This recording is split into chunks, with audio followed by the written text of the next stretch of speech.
The smell of onions dancing in hot palm oil filled the air that morning. It was a smell so sweet, so rich, that it made the hungry bellies of Okada village sing like drums. People opened their doors, sniffing the air like dogs following meat. "Where is this smell coming from?" they asked each other. "Who has onions in this time of hunger?" Well, let's go back to the beginning. Far away from the big cities, past the main roads where cars run up and down, there was a small village called Okada. In Okada, everybody knew everybody and life was simple. At dawn, the men and women would pick up their hoes and machetes and walk to the farms. Others would carry their fishing baskets and nets and walk to the river. The children would follow behind, learning the ways of their fathers and mothers. When harvest time came, each farmer would spread their crops in their farm and begin sales. People would come with their cowrie shells and naira notes. In this village lived a woman that nobody could ignore. Her name was Mama Oge. And my friends, when I say she was big, I mean really big. When Mama Oge walked, the ground shook a little. When she laughed, and oh, she laughed a lot, the sound would travel from one end of the village to the other. Mama Oge was so big that nobody believed she was once slim. She would always laugh and say, "Na jaga Oge keep me so." But it was true. Mama Oge was slender and beautiful until she married Jaga, a farmer who loved her so much. Jaga treated her like a queen. Soon, Mama Oge's belly started growing, but not just with baby Oge, it was growing with all the good food and love her husband was feeding her. After baby Oge was born, Mama Oge tried to become small again, but nothing worked, so she happily lived with her new body. And Jaga did not mind one bit. When other men said to him, "Ha, Jaga, see how big your wife has grown." Jaga would puff out his chest and say, "I'm sure your wives are not as happy as mine. Look at how she laughs. Look how she dances.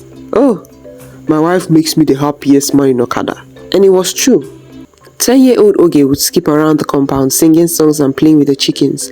Mama Oge would hum while she swept the yard, her big buttocks swaying left and right. Every morning, Mama Oge would wake up early and light her firewood stove and start cooking. She made pepper soups, egusi soups, so thick and delicious. When the food was ready, she would carry her big pots and place them in front of her house.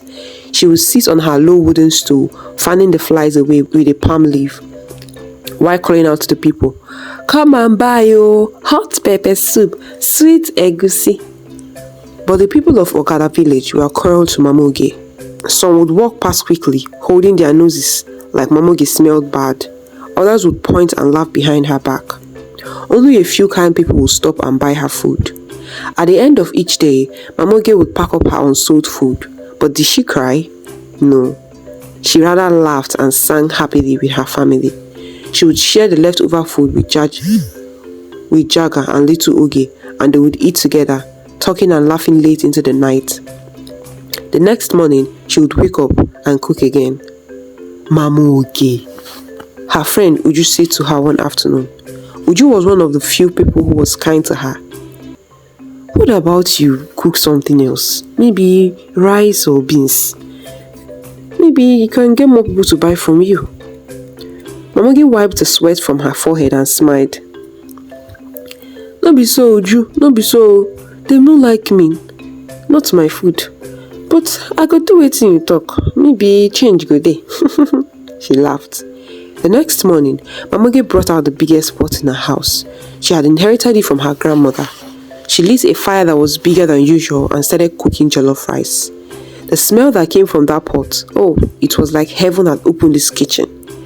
Mama Oge sat beside her big pot, staring with a long wooden spoon, humming a happy song. Surely today would be different. Surely the people would come around. So she thought. Fortunately, they did come, but not to buy. They came to mock her again. By evening, only 2 people had bought from her. When Jaga and Oge came home that night, they found Mama Oge sitting quietly by the fire. Usually, she would be singing and dancing, telling them about her day. But that night, she was as quiet as a mouse. "Mama, it seems like the girls would be having a huge feast today," Oge asked innocently. In their family, feeding the girls meant throwing away unsold food. Jaga laughed too, but Mama Oge did not laugh. She just looked at them, smiled a little, and said, "I am coming." Then she walked out into the night. Behind her house, Mamoge sat down beside the big pot of rice. For the first time in many years, she cried with big tears rolling down her fat cheeks. "Why?" she asked the darkness. "Why do they hate me so much? I cook good food, I smile at them. I am kind to their children. Why do they treat me like I am nothing?" The night was quiet, except for the sound of crickets singing their sad songs. Mamoge stood up, lifted the heavy pot with all her strength, and poured the beautiful jollof rice into the big ditch behind her house. Then she raised her hands to the sky. "Gods of my fathers," she cried, "I have suffered enough. These people are wicked to me. They mock me every day. Please, I beg you, fight for me." Mamoge got up, wiped her tears, went back to her house, and slept the deepest sleep of her life. 3 days later, plants started to die. The leaves turned yellow, then brown, then fell off. The farmers thought it was just bad weather. It will pass, they said.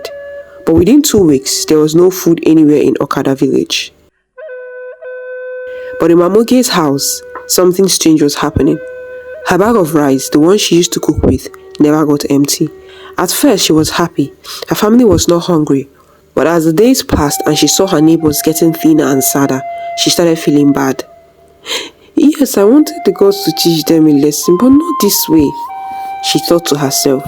One night, as the family sat eating rice, while listening to the hungry cries from other houses, Jaga came up with an idea. "Mamoge," he said, "since we have rice when nobody else has food, why don't we use this to help ourselves and help them too?" What do you mean?" Mamoge asked. "Well, cook the rice and sell it to them in exchange for their money, land, their houses, their jewelry.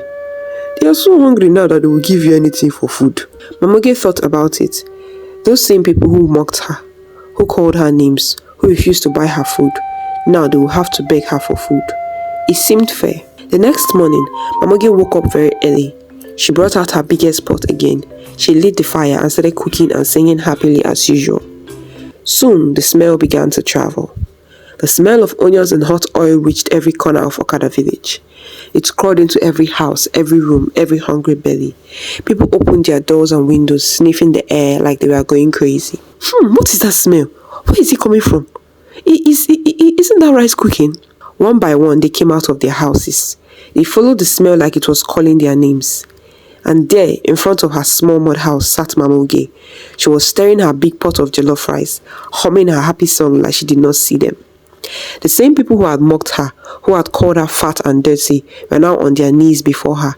They stretched out their hands toward the pot like they were praying. "Please, Mamoge, just one spoon of rice. We will pay you anything. Have mercy on us." Mamoge stood up slowly. She looked at all of them, but instead of being mean to them, she smiled her big warm smile. "Don't worry," she said in her loud happy voice. "I used my biggest pot so it will go around. Just stand in line and pay and you'll get a plate." We will pay anything," they cried. What do you want?" "Okay, give me your land, your jewelry, your houses, anything, and I'll give you food." By the end of that day, Mamoge owned almost everything in Okada village. That night, she lay in her bed feeling happy, but also feeling strange about her wealth. Yes, the people had been cruel to her. They deserved to be taught a lesson, but they had learned it now. They had suffered enough. She got up from her bed and walked outside. "Gods of my fathers," she whispered, "thank you for hearing my prayers. But the people have learned their lesson. They have suffered enough. Please, let the rains come. Let the crops grow again." As if the gods were waiting for her words, the sky suddenly became dark with clouds. Thunder rumbled, lightning flashed, and then the rain began to fall. It fell all night, soaking the dry ground. When morning came, something magical had happened. The yam plants that had died were growing again. The plantain trees were heavy with fruit. The river was full of fish. From that day forward, life in Okada village was different. The people who had once mocked Mamoge now greeted her with respect and gratitude. Every morning, Mamoge would bring out her big pot and cook her delicious jollof rice. But now, there was always a long line of people waiting to buy.